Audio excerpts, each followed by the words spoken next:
సిద్దిపేట జిల్లా Cheriyal revenue division సాధనకై JAC తలపెట్టిన బంద్ success అయింది.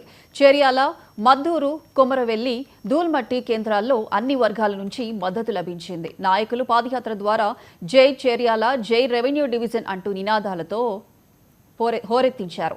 ఈ ప్రాంత ప్రజల ఆకాంక్షను, ఆత్మగౌరవాన్ని తెలపడం వ్యాపార, వాణిజ్య సంస్థలు స్వచ్ఛందంగా బంద్ పాటించడమే నిదర్శనంగా నిలుస్తుందన్నారు.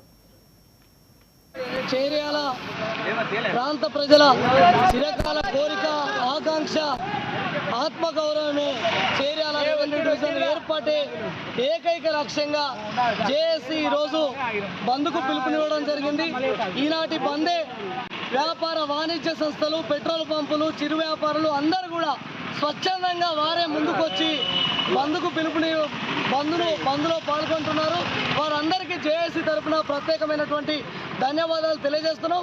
చేర్యాల పట్టణంతో పాటు మద్దూరు, దూల్మిట్ట, కొమరవెల్లి మండల కేంద్రాలలో కూడా సంపూర్ణంగా బంద్ కొనసాగుతుంది.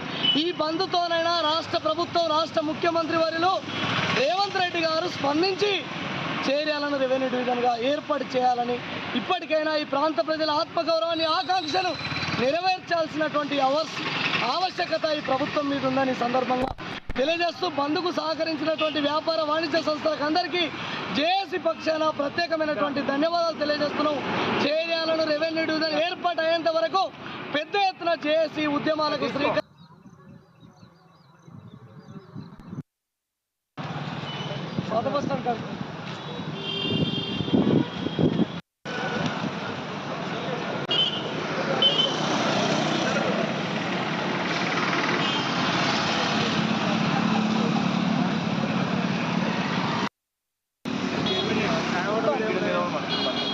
బండ్లాడు పెట్టు రిటారు